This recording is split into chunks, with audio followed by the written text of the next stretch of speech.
వేసవిలో బానుడి ప్రతాపం టూరిజంపై కనిపిస్తోంది. సమ్మర్ వెకేషన్ కోసం ఎన్నో రోజుల ముందు నుంచే ప్లాన్ చేసుకుని హాలిడేస్లో కుటుంబ సమేతంగా టూరిజం ప్లేస్లలో ఎంజాయ్ చేయాలనుకుంటారు. కానీ ఈ ఏడాది వడగాల్పుల తీవ్రత, ఉక్కపోత, ఉదయం 8 నుంచి ఉష్ణోగ్రతలు గణనీయంగా పెరుగుతుండటంతో జనం ఇళ్లకే పరిమితమవుతున్నారు. దీంతో ఓరుగల్లులోని టూరిజం ప్లేస్లలో సందడి లేకుండా పోతున్నాయి.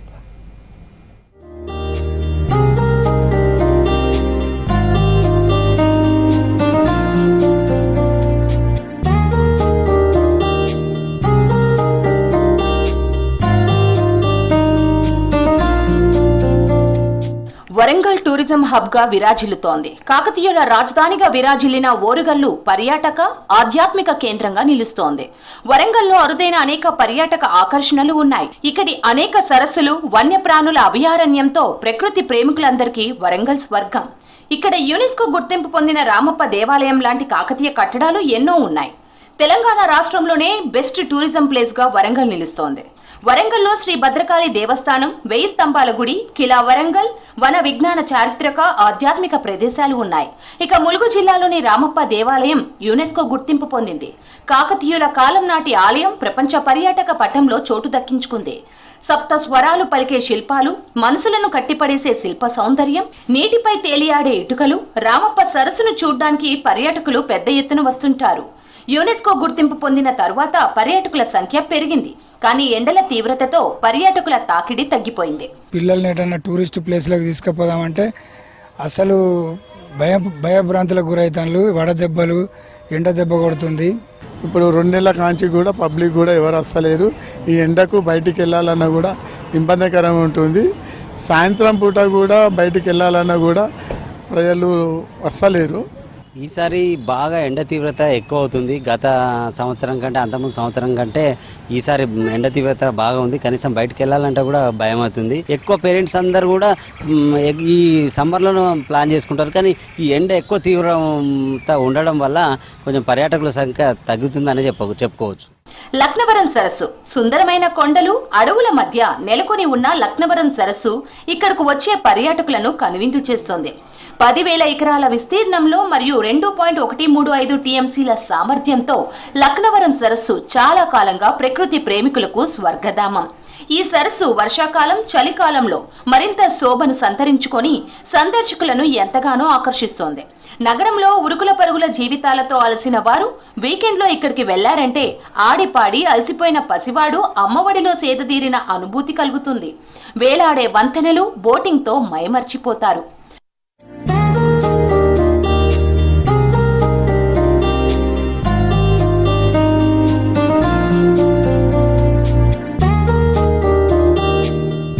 ప్రస్తుతం లక్నవరంలో పర్యాటకుల సందడి లేకుండా పోయింది.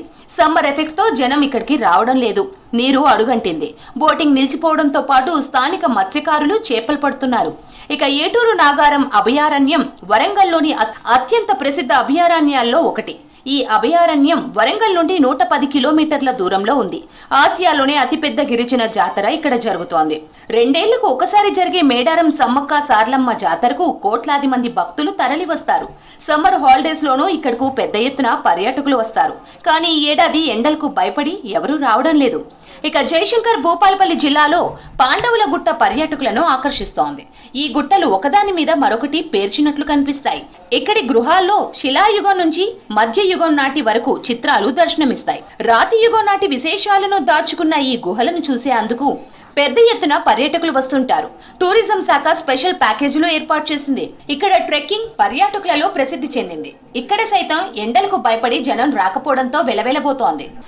విజిటర్స్ కానీ స్కూల్ పిల్లలు పర్యటనకు వచ్చి దాంతో పాటు రాక్ క్లైంబింగ్ కానీ నైట్ క్యాంపింగ్ చేసేవాళ్ళు ఈ ఎండ తీవ్రత వల్ల ఎవరు రాలేకపోతున్నారు. ఇప్పుడు పాండవుల గుట్ట పర్యాటకులు లేక బోసిపోయి ఉంది. ఈసారి ఎండల తీవ్రత ఎక్కువ ఉండడం వల్ల ఎవరు రాలేకపోతారు. అసలు మేమే ఇంట్రెస్ట్ చూపించలేకపోతున్నాం. వేరే ఫ్రెండ్స్ ని, దూరపు వాళ్ళని పిలిచి చూపిద్దామనేటట్టు కూడా లేదు. ఈసారి ఎండల తీవ్రత అంతకన్నా ఎక్కువ ఉంది.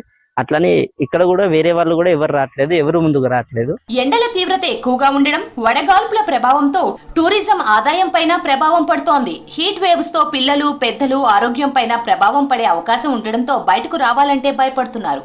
స్కూల్స్, కాలేజీలకు ఎగ్జామ్స్ పూర్తవడం, హాలిడేస్ తో కుటుంబ సమేతంగా సమ్మర్ లో పర్యాటక ప్రాంతాలకు వచ్చే వాళ్ళని, కానీ ఇప్పుడు ఆ పరిస్థితి కనిపించడం లేదని పర్యాటక శాఖ అధికారులే చెప్తున్నారు. వర్షాకాలం, చలికాలంలో వచ్చే టూరిస్టులతో పోలిస్తే సమ్మర్ లో ఆ సంఖ్య గణనీయంగా తగ్గిపోయిందని అంటున్నారు. కుంతిదేవి కొలనుకుంట, శిలాతోరణము ఇటువంటి అన్ని చూడాల్సినవి. ఈ ప్రకృతిగాంచిన ఇటువంటి చిత్రాలు మొత్తం చూడాలని పర్యాటకులు చాలా మంది వచ్చేది. లాస్ట్ ఇయర్లో కూడా ఈ మే నెలలో కూడా దాదాపు పర్యాటకులకు వచ్చేది. కానీ ఈ సంవత్సరం మాత్రం లాస్ట్ ఇయర్కి ఇప్పటికి పోల్చుకుంటే చాలా జనసాంద్రత తగ్గింది. సీజనల్ టూరిజం పై సమ్మర్ ఎఫెక్ట్ తో పర్యాటకులు లేకపోవడంతో ఆయా ప్రాంతాల్లో సందడి కరువైంది. మరోవైపు వీటిపై ఆధారపడిన సిబ్బందికి ఉపాధి కరువైంది. వరంగల్ జిల్లా నర్సంపేట మండలంలోని ఇటికాలపల్లిలో శ్రీ కంఠమహేశ్వర స్వామి కళ్యాణ మహోత్సవాన్ని ఘనంగా నిర్వహించారు. 5 రోజుల పాటు కొనసాగిన ఈ జాతర ఇవాళ చివరగా కళ్యాణ మహోత్సవంతో ముగిసింది. స్వామివారి కళ్యాణాన్ని తిలకించేందుకు గౌడ కులస్తులతో పాటు గ్రామస్తులందరూ తరలివచ్చారు. వేద పండితుల మంత్రోచ్చరణలతో కళ్యాణం ప్రారంభమై హారతులు, పల్లకి, ఉత్సవం, అన్నదానంతో వేడుకలు ముగిశాయి. కళ్యాణ వేడుకతో గ్రామంలో ఆధ్యాత్మిక శోభ సంతరించుకుంది.